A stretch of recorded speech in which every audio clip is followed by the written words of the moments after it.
কি কারণে আপনি সাধারণ শিক্ষার্থীর গায়ে হাত তুলবেন? কে আপনাকে সেই অধিকার দিয়েছে? আপনি আসছেন একটা ফেরেকশন বাজাইতে। 5ই আগস্ট না হলে আজকের এই সাধারণ শিক্ষার্থী থেকে শুরু করে বাংলাদেশের প্রত্যেকটি মানুষ যারা একদিকে ছাত্রদল এবং আরেকদিকে বৈষম্য বিরোধী ছাত্র আন্দোলন এবং ছাত্র শিবির, তারা কম্বাইন্ডলি ছাত্র দলের বিরুদ্ধে কাজ করছে। সো আমাদের কাছে পলিটিক্যাল অ্যালাইনমেন্টটা এখন আসলে অনেকটাই স্পষ্ট কারা কারা চাইছে। এটা আমরা যেভাবেই বলি না কেন, যখন আমাদের দাবির মধ্যে সিমিলারিটি দেখা যায়। ফ্যাসিবাদের সৃষ্টি হয়েছে, তারা কি ভুল কিছু বলছেন? মঙ্গলবার খুলনা প্রকৌশল ও প্রযুক্তি বিশ্ববিদ্যালয় কুয়েটে যে ঘটনা ঘটল, তা কি আমাদের কাছে ফ্যাসিবাদের ক্ষুদ্র একটি অংশের প্রতিফলন বলে মনে হয় না? যিনি আজকে ভুল করেন উনি যে আগামীকালকে শুদ্ধ করবেন না তা তো নয়। আমার সঙ্গে তো কারো কোনো স্থায়ী শত্রুতা নেই। যদি আওয়ামী লীগ ভুল করে আওয়ামী লীগের সমালোচনা করি, যদি আমার কাছে ভুল মনে হয়। মামলায় খালেদা জিয়া সহ সব আসামি খালাস। এটা একটা অদ্ভুত মামলা ছিল।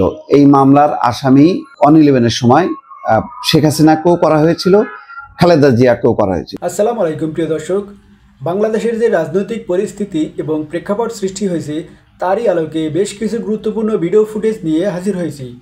তাই বলবো দর্শক, যারা ভিডিওটি অন করেছেন না টেনে সম্পূর্ণ ভিডিওটি দেখবেন, তাহলে আজকের মূল বিষয়টি জানতে পারবেন। তো প্রিয় দর্শক, ভিডিওর শুরুতেই যে অংশ বিষয় দেখানো হয়েছে সেই ভিডিওগুলোর বিস্তারিত এখন দেখতে পাবেন। তার আগে বলবো, প্রতিদিনের আপডেট নিউজ দেখতে চ্যানেলটি সাবস্ক্রাইব করে রাখতে পারেন এবং পেজ থেকে দেখলে পেজটি ফলো দিয়ে রাখতে পারেন, তাহলে প্রতিদিনের আপডেট নিউজ সবার আগে দেখতে পাবেন।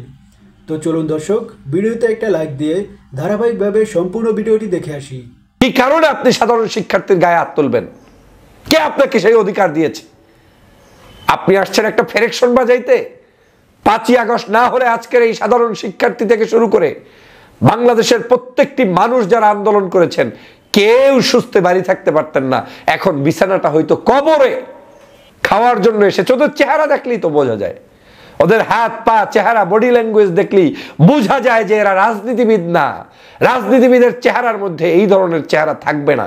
আপনার সাথে শিবিরের সমস্যা, ছাত্রদলের সমস্যা, না বৈষম্য বিরোধীর সমস্যা, এইটার উছিলা দিয়ে রান্দা চাপাতির রাজনীতি বাংলাদেশে চলতে পারে না।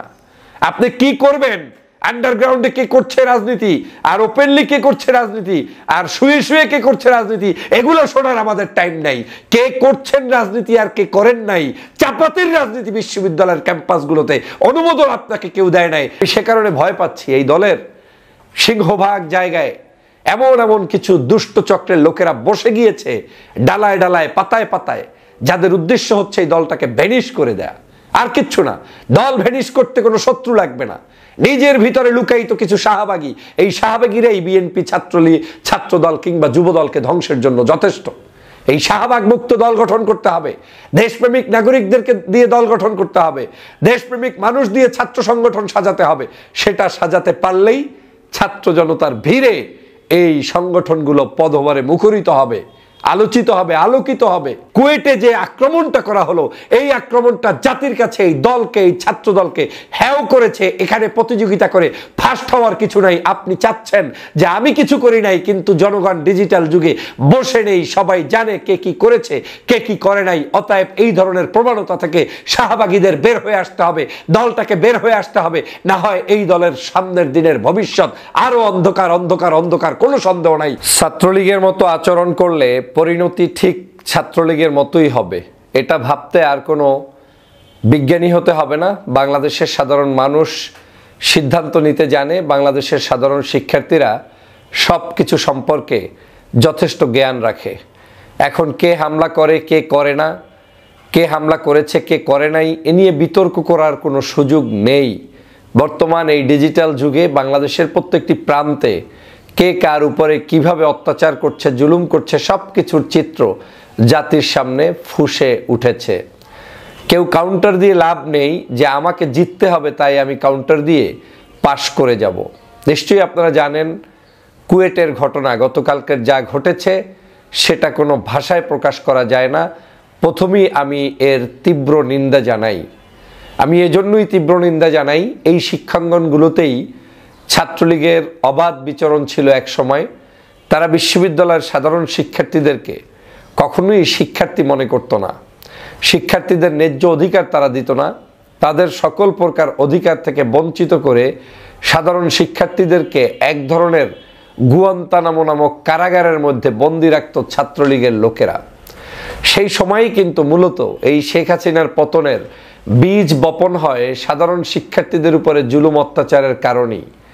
অনেকের কাছে হয়তো মনে হবে কোটা সংস্কার একটি সামান্য উপাদান মাত্র, কিন্তু এই কোটা সংস্কারের সাথে বাংলাদেশের জনগণের পুঞ্জীবিত ক্ষোভ, ছাত্র জনতার বিভিন্ন সময়ে তাদের উপরে যে অত্যাচার, জুলুম, নির্যাতন, তাদের উপরে যে বৈষম্য, এই সব কিছুর সমন্বয় হাসিনার পতন পর্যন্ত গিয়ে পৌঁছেছে। আপনারা নিশ্চয়ই জানেন যে ফাইন্ডিং আছে, সেগুলো নিয়ে একটু কথা বলতে চাই। কারণ দুটো সংগঠন বা তিনটে সংগঠন আসলে এখানে, কিন্তু দুটো পক্ষ আমরা এইভাবে বলবো। একদিকে ছাত্রদল এবং আরেকদিকে বৈষম্য বিরোধী ছাত্র আন্দোলন এবং ছাত্র শিবির, তারা কম্বাইন্ডলি ছাত্র দলের বিরুদ্ধে কাজ করছে। সো আমাদের কাছে পলিটিক্যাল অ্যালাইনমেন্টটা এখন আসলে অনেকটাই স্পষ্ট কারা কারা চাইছে।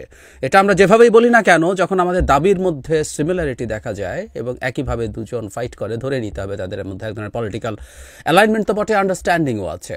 সো ছাত্র শিবির কী বলেছে, ছাত্র দল কী বলেছে, বৈষম্য বিরোধী ছাত্র আন্দোলন তারা কি বলছে, সেগুলো আমরা একটু কথা বলতে চাই, তারপর সমাধান নিয়ে কথা বলবো। গতকালই বৈষম্য বিরোধী ছাত্র আন্দোলনের একাধিক নেতা বিএনপির মানে ছাত্রদলকে ছাত্রলীগের সাথে তুলনা করেছেন এবং তাদের একই রকম পরিণতি হবে বলে হুমকি দিয়েছেন। জনাব হাসনাত আবদুল্লাহ, জনাব হান্নান মাসুদ তারা স্টেটাস দিয়েছেন, বক্তব্য দিয়েছেন, জনাব সার্জিস আলম প্রত্যেকে কি কাজ করেছেন।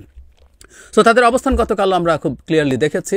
শুধু তাই না, তারা ঢাকা ইউনিভার্সিটিতে গতকাল কুয়েটে যা হয়েছে সেটার প্রতিবাদে তারা সমাবেশ এবং মিছিলও করেছেন। পাল্টা ছাত্রদলও ঢাকা ইউনিভার্সিটিতে মিছিল করেছে। গতকাল ছাত্রদলের অফিসিয়াল পেজ আমি দেখলাম, তার মধ্যে খুব অফিসিয়াল স্টেটমেন্ট আমরা দেখিনি, কিন্তু মূলত একটা আহ্বান ছিল তাদের জায়গা থেকে। সেটা হচ্ছে তারা কাউকে প্রকাশ্য রাজনীতিতে আসতে বলছেন। আমরা বুঝতে পারি এটা শিবিরকে উদ্দেশ্য করে বলা, তারা সেটা বলছেন যে প্রকাশ্য রাজনীতিতে আসা। আর শিবির অফিসিয়াল স্টেটমেন্ট দিয়েছেন। আমি শিবিরের সভাপতির স্টেটমেন্টটা আমি আসলে একটু পড়তে চাই, এর মধ্যে কতগুলো ফাইন্ডিং আছে, যেহেতু অফিসিয়ালি তারা একটা স্টেটমেন্ট দিয়েছেন তাদের অফিসিয়াল পেজে, এটা একটু জানিয়ে রাখা দরকার। তারা ছাত্রদলের প্রতি আহ্বান জানাচ্ছেন। তারা ছাত্রদলকে বলছেন, আমরা শত্রু মনে করি না ফ্যাসিবাদের বিরুদ্ধে, সরাসরি কিংবা কৌশলে অনেকবারই বোঝানোর চেষ্টা করেছি অতীত থেকে শিক্ষা নিয়ে গঠনমূলক ছাত্র রাজনীতির ধারায় ফিরে আসুন, কিন্তু বন্ধুপ্রতি আবার ছাড়া না দিয়ে বিগত ফ্যাসিস্ট এবং তাদের শাহবাগী দোসরদের পরামর্শে অগ্রসর হচ্ছেন। এটার কারণে কুয়েটে প্রমাণিত হয়েছে জুলাই আগস্টের ছাত্রলীগের কর্মকাণ্ডের সাথে পার্থক্য কোথায়। তারা আবারও বলছেন, আমরা আপনাদের শত্রু নেই, বিগত সময়ে আপনাদের যতটুকু ত্যাগ, এই জায়গাটা আমার কাছে খুবই ইন্টারেস্টিং লেগেছে। ব্র্যাকেটে লিখছেন, কম হোক বা বেশি হোক তার স্বীকৃতি দিতে আমরা কৃপণতা করি না। মানে এই মুহূর্তে ওনার এই বাক্যের মানে হচ্ছে ছাত্র শিবির এই মুহূর্তে দেশের যাবতীয় এই যে ঘটনা ঘটলো তার মূল অথরিটি তারা এখন বসে বসে কৃতিত্ব দিচ্ছেন। ব্র্যাকেটে লিখছেন সেটা কম হোক বা বেশি হোক, এটা একটা খোঁচা। পরিকল্পিতভাবে ছাত্র শিবিরের সভাপতি এই খোঁচাটা দিচ্ছেন ছাত্র দলকে, মানে তারা সব ঘটিয়েছেন, এখন আপনারা কিছু যতটুকু করেছেন কম বা বেশি আমরা সেটা স্বীকৃতি দিচ্ছি এবং আমি অথরিটি।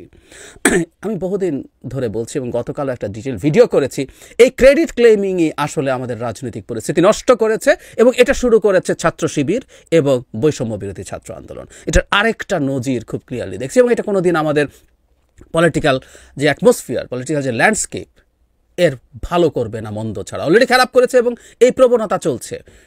উনি স্বীকার করছেন, মানে আমি কাজটা করেছি, আপনি আমাকে সাহায্য করেছেন এবং সেটা কম বা বেশি হোক। আমি তীব্র প্রতিবাদ করছি এই ধরনের ভাষার এবং প্রথম দিন থেকে করছি, যাকেই বলুন না কেন। এই ক্রেডিট ক্লেমের চেষ্টা গত কয়েকদিন আমরা দেখেছি জাতীয় নাগরিক কমিটিকে কেন্দ্র করে শিবিরের ক্রেডিট ক্লেম করা নিয়ে কি ঘটেছে, খুবই হাস্যকর এবং পলিটিক্যাল ইম্যাচুরিটিও। এটা দেশের ক্ষতি করছে এবং তাদের রাজনৈতিক ভবিষ্যতেরও ক্ষতি করে বলে আমি মনে করি। তারপর বলছে, কিন্তু আপনারা হাঁটছেন ঠিক উল্টা পথে, দখলদারিত্বের মনোভাব পরিহার করে শিক্ষা ও সেবামূলক ছাত্র রাজনীতির ধারায় ফিরে আসুন। তারপরে ভূমিকা রাখতে বলছে, হুমকি আছে। তারা বলছেন, যাদের পরামর্শে অগ্রসর হচ্ছেন তারা ছাত্রলীগকে যে পরিণতি বরণ করিয়েছে আপনাদের একই পরিণতি বরণ করতে ছাড়বে না। শুভবুদ্ধির উদয় হোক, নতুবা সকল ব্যর্থতা পরিণতির দায় নিজেদের নিতে হবে। দায় চাপানোর রাজনীতি এখন চলে না, এই প্রজন্ম যথেষ্ট সচেতন। শেষে বলছেন, এটাই হুমকি। বিশেষ অনুরোধ, ছাত্র শিবিরের উদারতাকে দুর্বলতা ভাববেন না। ছাত্র শিবির কোনো ব্যক্তি বা দলের পূজা করে না, এক আল্লাহর গোলাম হিসেবে শুধুমাত্র রবের কাছেই মাথা নত করে। উদারতাকে দুর্বলতা দাবি করছেন যে নব্য ফ্যাসিবাদের সৃষ্টি হয়েছে, তারা কি ভুল কিছু বলছেন? মঙ্গলবার খুলনা প্রকৌশল ও প্রযুক্তি বিশ্ববিদ্যালয় কুয়েটে যে ঘটনা ঘটল তা কি আমাদের কাছে ফ্যাসিবাদের ক্ষুদ্র একটি অংশের প্রতিফলন বলে মনে হয় না? আমরা তো ছাত্রলীগ, ছাত্র শিবির, ছাত্র দল সবার রাজনীতি সম্পর্কে জানি, কে কতটুকু লেজের বিরুদ্ধে রাজনীতি করে। ক্ষমতায় থাকাকালীন অবস্থায় দলগুলোর, ছাত্র সংগঠনগুলো তাদের যে সন্ত্রাসী কর্মকাণ্ড সেটিও তো আমরা জানি। নিশ্চয়ই কেউ একটু কম, কেউ একটু বেশি, কেউ একটু মাত্রা ছাড়িয়ে গেছে, এই তো, এর বাইরে তো কিছু নয়। এবং নিঃসন্দেহে ছাত্রদের উপকারের উদ্দেশ্যে এদের কেউ রাজনীতি করে না। কিন্তু আমি একটি কথা প্রথমে একটু বলে রাখি, সাধারণ শিক্ষার্থী হিসেবে 5 আগস্ট পর যাদেরকে উল্লেখ করা হচ্ছে, বিভিন্ন ধরনের গণমাধ্যমে তাদেরকে যেভাবে ট্রিট করা হচ্ছে, এটিও বা তারা করছে কিভাবে? সাধারণ শিক্ষার্থীদের ব্যানারে যারা অন্যান্য রাজনৈতিক দল বা রাজনৈতিক ছাত্র সংগঠনের বিরুদ্ধে মুখোমুখি অবস্থান করছে, তারা কি কোনোভাবে সাধারণ শিক্ষার্থীর মধ্যে পড়ে? তারা তো একটা রাজনৈতিক দলে অন্তর্ভুক্ত হয়ে পড়েছে, এবং যে রাজনৈতিক দলটি আত্মপ্রকাশ করতে যাচ্ছে এটি তাদেরই অঙ্গ সংগঠন, বৈষম্য বিরোধী ছাত্র আন্দোলন। তো তাদেরকে আমরা সাধারণ শিক্ষার্থী হিসেবে উল্লেখ করে জাতির সঙ্গে তো এক ধরনের প্রতারণা করা হচ্ছে। এবং যদি বলছিলাম যে ফ্যাসিবাদের একটি নব্য চেহারা আমরা দেখলাম খুলনা প্রকৌশল ও প্রযুক্তি বিশ্ববিদ্যালয়ে যে সংঘর্ষের ঘটনা ঘটলো তার মধ্য দিয়ে।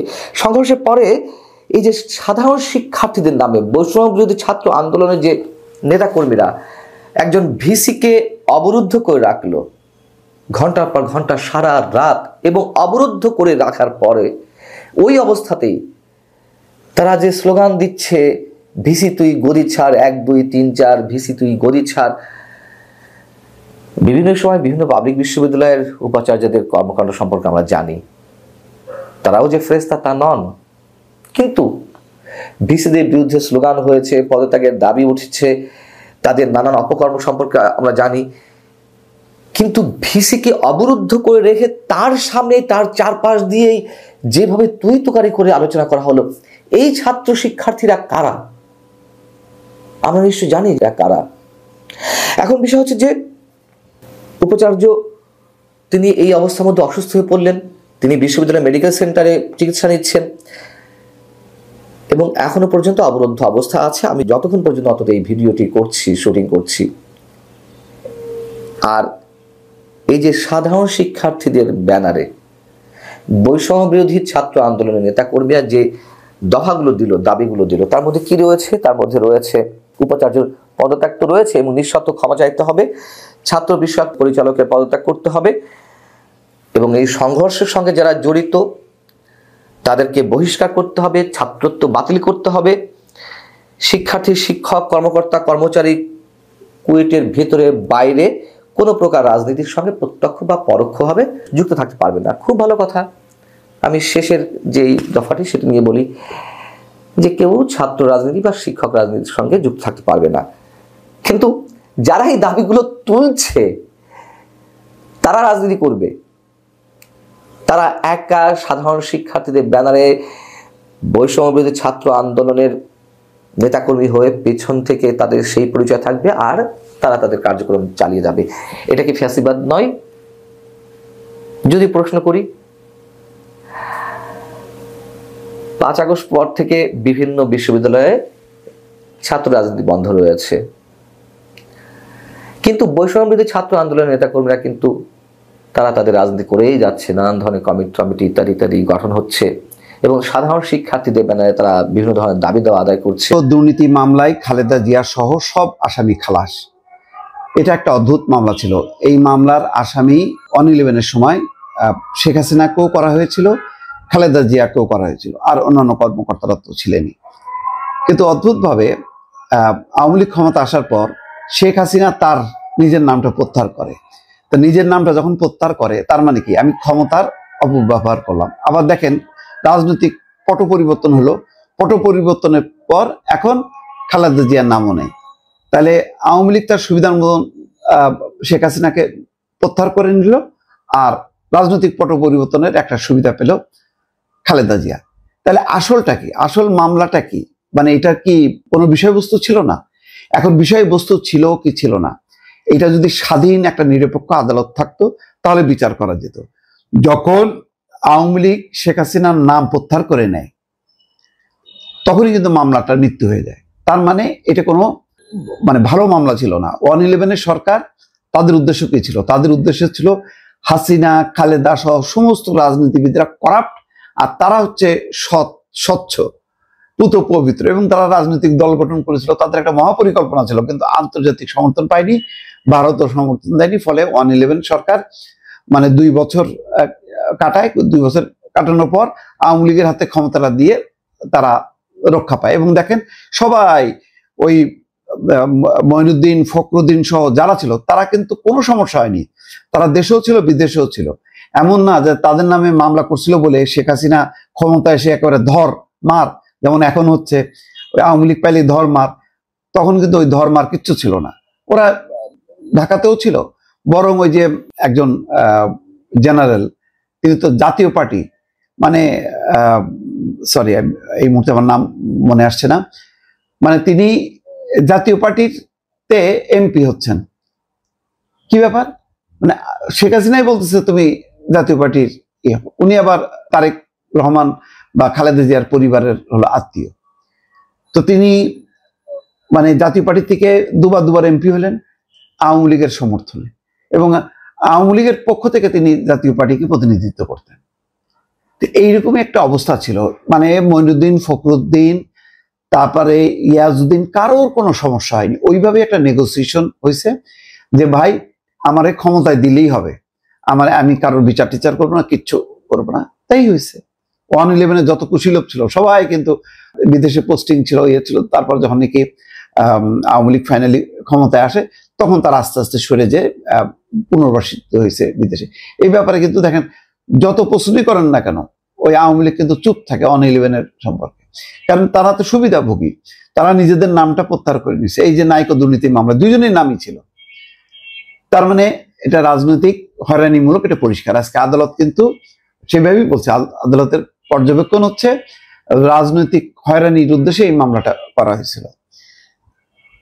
ঢাকার বিশেষ জজ আদালত 4-এর বিচারক রবিউল আলম বুধবার এই রায় দেন।